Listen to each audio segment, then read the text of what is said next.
Hello दोस्तों, मैं हूं राकेश पवार। आज हम देखेंगे हमारा एनसीईआरटी क्लास 6 का चैप्टर 8, जो कि हमारा Ashoka the emperor who gave up war. अब हमने इसके पिछले वाले चैप्टर में देखा था कि आइडियाज़ कहाँ से आए, रिलीजियस के बारे में, जैनिज्म बुद्धिज़्म को देखा था। इस चैप्टर में हम देखेंगे कि जो अशोका जो थे, वो किस तरह से उनका एम्पायर जो था, किंगडम जो था, वो किस तरह से था और उन्होंने क्यों अपना जो लड़ाई थी वो छोड़ दी। ये सारी चीज़ें हम इसके अंदर देखेंगे।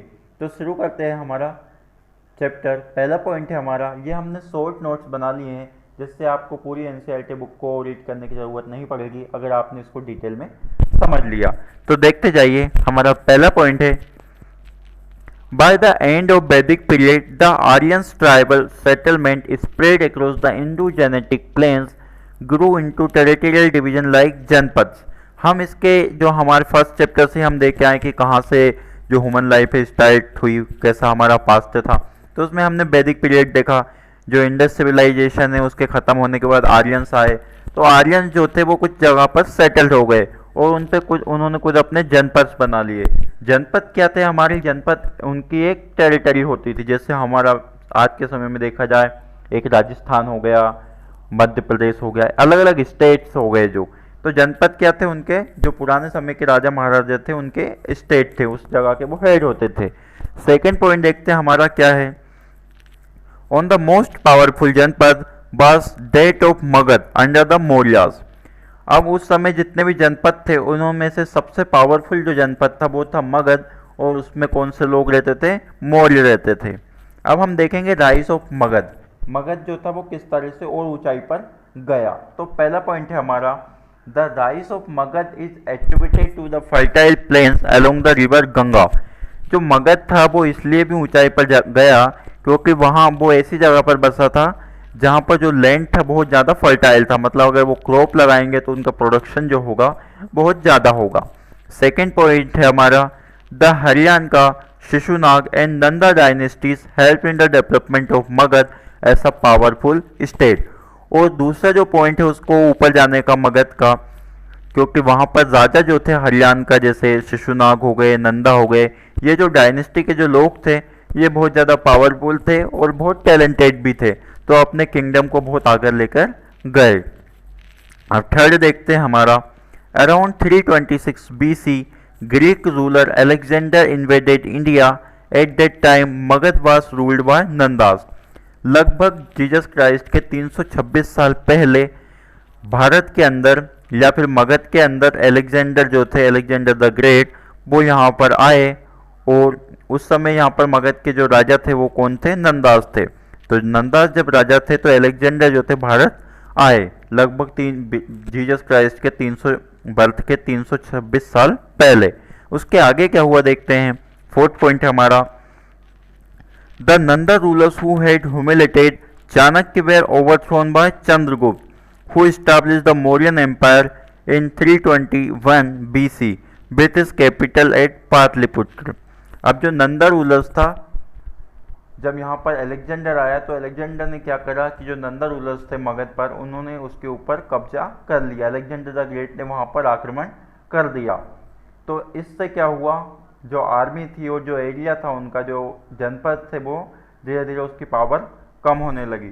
लेकिन उसी समय चाणक्य ने चंद्रगुप्त को लेकर एक नया एम्पायर बना दिया और उसका नाम रखा उन्होंने मौर्य एम्पायर, जो लगभग जीसस क्राइस्ट के बर्थ से 321 साल पहले बनाया था। और जो मौर्य एम्पायर बनाया था उसकी जो राजधानी थी या कैपिटल जो थी वो थी पाटलिपुत्र। अब देखते हैं उसके आगे क्या हुआ। फोर्थ है हमारा, चंद्रगुप्त कैप्चर्ड पंजाब, गुजरात, अफगानिस्तान। ही इवन डिफीटेड ग्रीक रूलर सेलेसियस इन 305 BC। अब जो चंद्रगुप्त थे, चंद्रगुप्त को किसने बनाया था? तो चाणक्य ने बनाया था। उन्होंने कौन कौन से एरिया पे कब्जा कर लिया? उन्होंने मगध पे भी करा था अलेक्जेंडर को हराकर, वो भी हम देखेंगे इसमें। लेकिन जो मेन जो रीजन थे वो कौन कौन से थे? तो पंजाब पे उन्होंने अपना कब्जा कर लिया, गुजरात पर कर लिया, अफगानिस्तान पे कर लिया। और जो एक ग्रीक रूलर, जो ग्रीक का एक राजा जो था सेलेकस, जहाँ पर आया था सेलेकस निकेटर, तो उसको भी उसने हरा दिया। लगभग वो था जीसस क्राइस्ट के बर्थ के 305 साल पहले की बात। तो जो चंद्रगुप्त थे वो भी पावरफुल राजा थे। वो पावरफुल इसलिए थे क्योंकि उनके पास चाणक्य थे जो बहुत ही टैलेंटेड थे। अब देखते हैं हमारा सिक्स्थ पॉइंट क्या है। After ruling for 25 year Chandragupta become a Jain ascetic and gave his kingdom to his son Bindusara who further expanded it southward। 25 साल का राजपाट करने के बाद चंद्रगुप्त ने अपना जो धर्म था वो चेंज कर लिया, उन्होंने जैन धर्म को अपना लिया और जितना भी पूरा राजपाट था वो अपने लड़के बिंदुसार को दे दिया और फिर बिंदुसार ने अपना जो राज था वो साउथ तक भी बढ़ा लिया, क्योंकि जो पंजाब है हमारा वो किधर है, नॉर्थ साइड है, लेकिन जैसे ही नीचे हम साउथ पार्ट में भी जाते हैं तो जो बिंदुसार है उसने अपना किंगडम जो है उधर भी बढ़ा लिया। फिर उधर आगे हम देखते हैं हमारा पॉइंट क्या है। Ashoka from a warrior to messenger of peace. Ashoka के बारे में देखते हैं हम कि अशोका जो था एक वॉरियर से किस तरह से शांति दूत बन गया, मतलब एक ऐसा राजा जो बहुत ही कठोर हो, कठोर से वो नरम या फिर पीस वाला कैसे बन गया। तो इसके पीछे भी हम कहानी है देखते हैं। Number 1, Bindusara was succeeded by his son Ashoka the greatest Mauryan empire. हमने ये देखा था कि सबसे पहले यहाँ पर चंद्रगुप्त था, चंद्रगुप्त के बाद उसका लड़का बिंदुसार आया, बिंदुसार ने बहुत दिनों तक रूल किया वहाँ पर और फिर उसके रूल करने के बाद उसने उसकी गद्दी पर अपने लड़के अशोक को बिठा दिया और अशोक जो था मौर्यन एम्पायर का सबसे पावरफुल राजा था। किस तरह से तो देखते हैं। सेकेंड पॉइंट है, he undertook military campaign against Kaling after defeating he saw a pool of blood। Ashoka जो था उसने कलिंग की लड़ाई भी लड़ी, लेकिन कलिंग की लड़ाई जीतने के बाद उसने देखा कि यहाँ पर एक पुल बन गया है ब्लड का, मतलब चारों तरफ खून ही खून फैला हुआ है।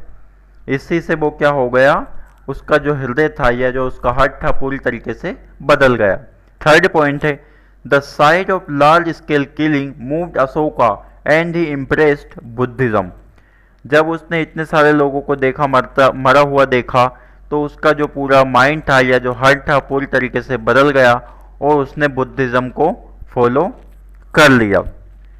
आगे हम देखते हैं हमारा fourth point, he began to spread the teaching of Buddha not only in India but even abroad. अब जब उसने बुद्धिज्म को अपना लिया तो उसने बुद्धिज्म को फैलाने के लिए अपने कुछ लोगों को चुन लिया जो क्या करते थे, जो रिलीजन है बुद्ध उसको लोगों को जागरूक करते थे, उसके बारे में बताते थे। उसको बुद्धिज्म को सिर्फ उसने इंडिया के अंदर ही नहीं बल्कि बाहर की कंट्रियों में भी पहुंचाया। उसके जो पुत्र, उसका जो लड़का और लड़की थी उसको उसने बुद्धिज्म का प्रचार करने के लिए श्रीलंका में भी पहुंचाया, वो भी हम देखेंगे। फोर्थ है हमारा, his philosophy called Dhamma was propagate all over. उसकी जो फिलोसॉफी, उसकी जो कहानी उसको हम बोलते हैं धम्म, जो कि पूरी जगह पर फेमस है। He praised peace, tolerance, shunning violence, stopping animal sacrifice and respect of slaves by their master. उसका जो मैसेज था, उसका जो शांति का जो मैसेज था वो क्या था कि किसी से लड़ाई मत करो, जो हमारे एनिमल है उनको सेक्रीफाइस मत करो यानी कि उनकी हत्या मत करो, और जो गरीब लोग हैं, जो स्लेव्स हैं और जो हमारे टीचर्स होते हैं उनकी क्या करनी चाहिए, हमें रिस्पेक्ट करनी चाहिए। ये सारी चीज़ें उसके धम्म में बताई गई उसने। फोर्थ पॉइंट है, सिक्स्थ पॉइंट है हमारा, he sent missionaries called Dhamma Mahatma to Sri Lanka, Burma and South East Asian country to propagate Buddhism. और ये सारे जो मैसेजेस थे स्प्रेड करने के लिए उसने कौन कौन सी जगह पर पहुंचाए, तो साउथर्न पार्ट में भी पहुंचाए, ईस्ट एशिया में भी पहुंचाए और श्रीलंका जो है हमारा वहाँ पर भी उसने अपना ये मैसेज भिजवाया। और श्रीलंका में जो लेकर गए थे उसके मैसेज को वो थे उसके लड़की और लड़का। आगे हम देखते हैं मौर्यन एडमिनिस्ट्रेशन। मौर्यन एडमिनिस्ट्रेशन कैसा था, तो number 1, the central administration was headed by the king who was the supreme जज एंड द लॉ गिवर। तो जो मौर्यन एम्पायर था वहाँ जो हमारा उसका जो सेंट्रल एडमिनिस्ट्रेशन सिस्टम था वो ही क्या था, हम उसका राजा था, वो ही सुप्रीम जज हुआ करता था, वो ही लॉ बनाता था और वो सारे रूल्स को फॉलो करवाता था। सेकंड है, the king appointed several official called mantris and amatyas to assist him. एक तो राजा हुआ करता था जो सेंट्रल में हुआ करता था, लेकिन जो छोटे छोटे दूर दूर के एरिया होते थे वहाँ पर उसने मंत्री या अमात्यास बना दिए थे, जो क्या करते थे उस एरिया की, एक पर्टिकुलर स्टेट की देखरेख करते थे। आगे हम देखते हैं third point, the provincial administration was headed by a governor who was generally at कोमारा और एन आर्यपुरा। जो प्रोविंशनल एडमिनिस्ट्रेशन थे या फिर जहाँ पर ज़्यादा टैक्स कलेक्ट किया जाता हो या अच्छे से वेल डेवलप्ड हो, वहाँ पर एक उन्होंने गवर्नर बना दिया था। उस गवर्नर को या तो कुमारा बोलते थे या आर्यपुरा बोलते थे। बाकी के जो छोटे छोटे स्टेट हुआ करते थे वहाँ पर उसने मंत्री और अमात्यास बनाए थे, लेकिन जो प्रोविंशनल एडमिनिस्ट्रेशन थे वहाँ पर उसने कुमारा या फिर आर्यपुत्र जो कि गवर्नर हुआ करते थे उनको वहाँ पर हेड किया। फोर्थ पॉइंट है हमारा, the provinces were divided into district और जनपद। जितने भी उसने बनाए थे प्रोविंस उनको डिवाइड कर रखा था या तो डिस्ट्रिक्ट में या फिर जनपद में, दोनों एक ही चीज़ है। It had 3 important official called, Pradeshika, Rajuka and Yukta. और वहाँ पे उन्होंने 3 तरह के लोगों को नियुक्त किया था। एक जो था वो था प्रादेशिका, एक था राजुका और एक था लुक्ता। ये सारे जो थे वो उस स्टेट को पूरी तरीके से देखरेख करते थे, क्या वहाँ पर लोगों की ज़रूरत है, क्या वहाँ पे टैक्स कलेक्ट हो रहा है या नहीं हो रहा है, कौन सी क्रॉप लगाई जा रही, ये सारी डिटेल वो रखते थे। अब हम ये देखते हैं कि जो मौर्य एम्पायर था, जो अशोका का जो एम्पायर था, उसमें मिलिट्री सिस्टम कैसा था। तो number 1, the Maurya has established a vast empire with the help of powerful army. जो हमारा मौर्य एम्पायर था बहुत बड़ा था और उसका रीजन था कि उसकी जो आर्मी थी बहुत ही पावरफुल थी। सेकंड देखते हैं हमारा क्या है, Megasthenes a Greek ambassador wrote that soldier were most numerous class next to the cultivator.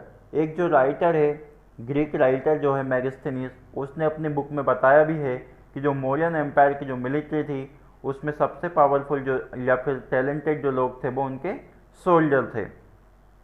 Third point हम देखते हैं, the Arthashastra mention 3 types of soldier, namely hereditary fighting class, mercenaries willing to fight for any government which engage their service and artisan. एक जो अर्थशास्त्र में बताया भी गया हमें, जो चाणक्य ने लिखी है अर्थशास्त्र, कि जो सोल्जर थे वो 3 तरह से डिवाइड थे। एक हेरिडिटरी जो फाइटिंग के लिए फेमस थे, मतलब किसी भी तरह की लड़ाई के लिए। एक जो थे मर्सनरीज जो जो गवर्नमेंट है अगर उसके अगेंस्ट फाइट करनी है तो वहाँ पर भी वो तैयार रहते थे। और तीसरे जो थे आर्टिशियन थे। आर्टिशियन वो जो मैसेज को स्प्रेड करते थे अपनी कलाकृति के द्वारा। फोर्थ पॉइंट हम देखते हैं हमारा, the army consist of 6 lakh infantry, 30,000 horsemen, 3,000 karyotes and 9,000 elephants. अब ये जो आर्मी थी इनकी, इसमें लगभग 6 लाख इन्फेंट्री थे, लगभग 30,000 हॉर्समैन थे जो घोड़ा चलाते थे, और लगभग 3,000 कैरियोट थे, और लगभग 9,000 के आसपास एलिफेंट भी थे। तो इस तरह की वहाँ की आर्मी थी। और भी देखते हैं क्या है points. The army administration was under a commander in chief. और जो आर्मी होती थी उसके ऊपर एक उनका हेड हुआ करता था, और जो हेड था उसको हम बोलते थे कमांडर इन चीफ।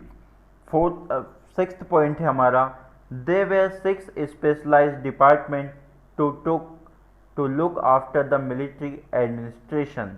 और जो मिलिट्री एडमिनिस्ट्रेशन था, जो पूरी की पूरी मिलिट्री सिस्टम था, उसको देखने के लिए 6 डिवीज़न बनाए गए थे जो पूरी आर्मी की देखरेख करते थे।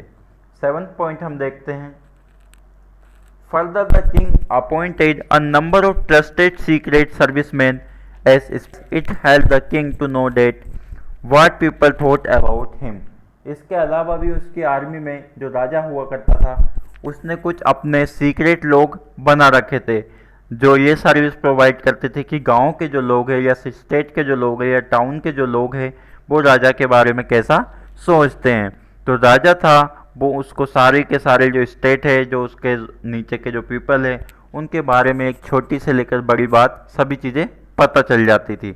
और वो कौन देता था उसको, जो राजा ने अपॉइंट किए थे कुछ ट्रस्टेड सीक्रेट पीपल, वही उसको ये सारी चीज़ें प्रोवाइड करते थे। अब हम देखते हैं अचीवमेंट ऑफ मौर्यास। मौर्यास के क्या क्या अचीवमेंट है, तो देखते हैं। पहला जो पॉइंट है वो है the agriculture was the main occupation of Mauryas. हमने ये देखा है कि जो आर्मी थी, आर्मी सिस्टम वो भी बहुत अच्छा था। वो जो उनका अचीवमेंट था वो क्या था, क्योंकि वो ऐसी जगह पे रहते थे जहाँ पर फर्टाइल लैंड था, तो उनका जो एग्रीकल्चर प्रोडक्शन था वो भी बहुत काफ़ी अच्छा था। सेकेंड हम देखते हैं in addition merchant were also found in large number. और हम देखते हैं कि यहाँ पर जो ट्रेडिंग सिस्टम था वो भी काफ़ी प्रचलित था। यहाँ पर जो मर्चेंट थे वो भी काफ़ी आए हैं, तो मतलब उन्होंने यहाँ पर जो बाहर से चीज़ें बनाई जाती है या बाहर के देशों में जो चीज़ें प्रोडक्ट प्रोड्यूस की जाती है वो सारी नॉलेज भी यहाँ के लोगों को मिल जाता था। तो मतलब मर्चेंट भी जो थे ट्रेडिंग के लिए भी यहाँ पर लोग बहुत ज़्यादा आया करते थे। थर्ड पॉइंट हम देखते हैं division in society was based on the different occupation of people. यहाँ के जो लोगों का डिफरेंस था, सोशल डिफरेंस, जैसे कास्ट की हम बात करते हैं तो वो कास्ट पर डिपेंड नहीं था, वो था उनके ऑक्यूपेशन पे डिपेंड। कौन से लोग एग्रीकल्चर कर रहे हैं, कौन से लोग जो है फार्मर्स है, कौन से लोग हार्डर्स हैं, कौन से जो लोग हैं आर्मी में हैं, तो इसी से उनका सोशल डिफरेंस दिया जाता था। फोर्थ पॉइंट है हमारा Mauryan art and architecture in the form of stupas, viharas, pillars and rock edict is very popular. जो मौर्य डायनेस्टी है उसका आर्किटेक्चर जो सिस्टम था वो किस तरह से था कि वो ज़्यादातर लोग जो थे स्तूप बनवाते थे, बिहार्स बनवाते थे, पिल्लर बनवा दिया करते थे एक बड़ा सा स्टोन्स को लेकर, और रॉक को काट काट कर वो अपनी कलाकृति दिखाया करते थे। हम सांची का स्तूप भी देखते हैं, ये सारी चीज़ें हम यहाँ पर देखते हैं। अभी भी आज के टाइम में भी हमें बहुत सारे पिल्लर से या स्तूप से ये देखने को मिलते हैं। फिफ्थ पॉइंट है हमारा मेगास्थेनिक, Indic and Kautilya Arthashastra are two valuable source of knowing about the Mauryas. Mauryas के बारे में हमें ज़्यादा जो जानकारी है या पूरी पर्टिकुलर जानकारी उस जगह के बारे में, उस समय के बारे में अगर देखने को मिलती है तो कौटिल्य की जो अर्थशास्त्र बुक है उसमें मिलती है, और मेगास्थनीज की जो इंडी का जो बुक है उसमें ये सारी चीज़ें हमें देखने को मिलती है। मेगास्थनीज में अपनी जो इंडी का बुक है उसमें ये सारी चीज़ें बताई है, मौर्य एम्पायर के बारे में उसने पूरा डिटेल एक्सप्लेनेशन दिया है। और जो कौटिल्य है उसने भी अपनी बुक अर्थशास्त्र में सारी चीज़ें बताई है। अब सिक्स्थ पॉइंट हम देखते हैं the state become weak politically and financially after the death of Ashoka and started declining। अब जरा देखो मौर्य एम्पायर जो था वो किस तरह से ख़त्म हुआ। तो जो मौर्य एम्पायर था, जैसे ही अशोका की जो डेथ हुई तो उसके बाद वहाँ का जो पॉलिटिकल सिस्टम और फाइनेंशियल कंडीशन थी वो वीक हो गई, और पूरा का जो मौर्य एम्पायर था वो धीरे धीरे ख़त्म हो गया, क्योंकि कुछ नए रूलर्स भी आ गए थे, उन्होंने जो मौर्य एम्पायर उस पर अटैक कर दिया था। तो अशोका की डेथ के बाद जो मौर्य एम्पायर था वो धीरे धीरे ख़त्म होने लग गया। तो ये था हमारा चैप्टर 7 जिसमें हमने अशोका के बारे में, मौर्य एम्पायर के बारे में सारी चीज़ें देखी। अगर इसमें कुछ आपको डाउट होता है तो कमेंट करके हमें बताएं, और अगर ये वीडियो आपको अच्छा लगा हो तो अपने दोस्तों में इसको शेयर ज़रूर करें, और हमारे इस वीडियो को लाइक करें और चैनल को सब्सक्राइब करें। धन्यवाद।